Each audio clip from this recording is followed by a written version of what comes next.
What's up, Buttercups? It's me, Amy Young, coming at you with a Friday freestyle. And today I want to clear up some shiznat about self-love. Because I'm so sick of seeing memes on the internet about self-love. And I just want to address it really directly in this video about what I define how I define self-love, what I think real, healthy, compassionate, beautiful, understanding, true self-love actually looks like. And hopefully some of you can really get something out of it. So let's start with the reality of the situation. Most of us walk around in our daily lives with a habit of beating ourselves up, or telling ourselves that we're wrong, or that we suck, or that gosh, we just can't seem to get our shit together, right? Like there's sort of this like undercurrent of thinking or a belief system about ourselves that like we're not great. I think most of us have that. From my experience, I don't know a lot of people. If I ever met someone who just didn't have that at all, I think I would be kind of like, wow, you're some next level human. You make no sense to me. That's like a Buddy the Elf person, which is beautiful and wonderful. But yeah, most of us have like a little kind of evil twin that lives inside of us who says mean things to us all day long. Like, you should have gotten out of bed earlier, and like, God, you're lazy, and you need to go to the gym, and look at your thighs, they're massive, and God, you aren't as good as that person, and she's this and you're that, and blah, blah, blah, blah, blah. It's exhausting, right? Resonating? Seem familiar? So self-love, I think, has been introduced as like the necessary band-aid to fix that, right? Is like, well, if I really love myself, I wouldn't say those things. I wouldn't feel that way. I wouldn't be mean to myself. The problem is that I don't love myself. That's the problem. So what we're now being kind of instructed to do, and what is being pushed on us from like self-help and well-being community, is to just love ourselves. And even when we are lazy, and even when we are, getting upset about things, or God, we messed something up, gosh darn it, just give yourself a big old hug and a pat on the back. Just love yourself, okay? Love yourself anyway. A few thoughts on this. Number one, really hard to do. Really, really hard to do. If you're in a habit of like telling yourself that you suck all the time, to just be like, just love yourself. Whoa, what's not helpful? That.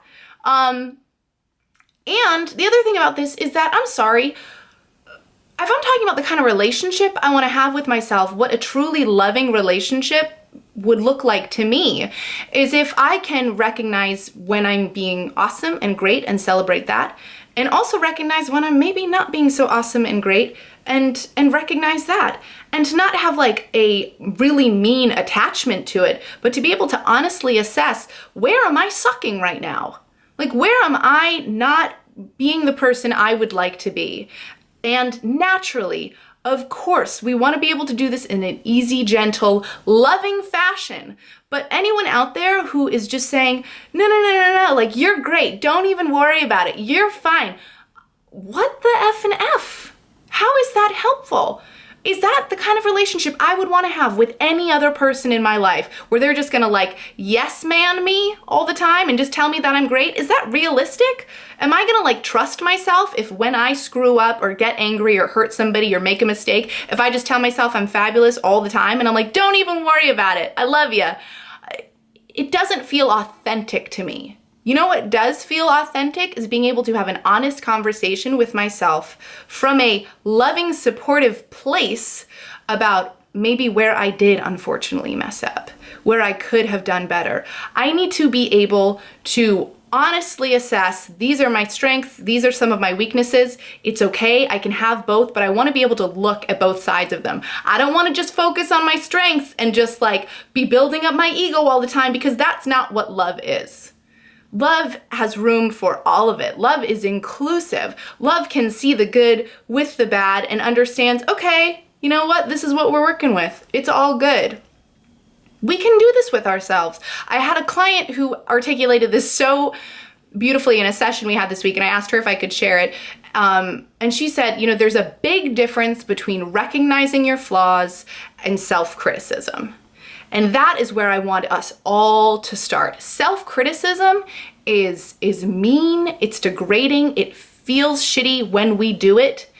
It's a really unhappy habit most of us have, right? Is like criticizing ourselves. Recognizing our flaws is neutral. It's sort of like a gentle performance review. It's sort of just like being able to look at those things and saying, oh, you know what I do? I have a habit of like getting up really, really late. And I don't like how I feel when I do that. And then I'm rushing around for the rest of the day. I have a habit of doing that. I can recognize that. That's something I'm not crazy about. I'd like to get better at that. Can you see the difference between that and, oh my God, you pressed snooze 4 times again, get it together, girl? Because that's self-criticism talking. And that will get you nowhere. I mean, being hard on yourself like that will get you nowhere. Being able to gently recognize things and just own it as part of you, that's fucking loving. That's like when we can just like see all parts of ourselves and be like, oh, wow, you know what? Sometimes I have a really, really bad temper. I'm working on it. It's right now part of the equation. That's love. We want to accept, we want to include, we want to see it all, but we don't want to just act like it's not there and just like, woohoo, boost ourselves up with some like fake cotton candy version of self-love that feels inauthentic and is actually also just near impossible to do. So this has been my Friday freestyle. What can we all go do with this information? If you can, the number one tweak I would suggest is when you find yourself getting into a pattern of beating yourself up, pause. First and foremost, awareness, step 1. Number 2, recognize, oh, wow, what's my tone right now? Like, how am I speaking to myself? Because maybe I'm not crazy about something I'm doing or who I'm being in this moment, but why is my tone so mean? Why am I talking to myself that way? What if the truth of the matter was that I was being kind of lazy, or I was, you know, procrastinating, or maybe I do need to get off Facebook, but what if I could be sort of like a little more playful and helpful in this situation with myself? And I could kind of just be like, hey, you're doing that thing again. You're procrastinating again. You know you don't like it when you do that. So do yourself a favor. We can recognize it, we can catch it, we can call it out in a gently, friendly, loving way. We don't have to act like it doesn't exist, because it does exist, but we don't have to be mean about it. Thank you so much for watching.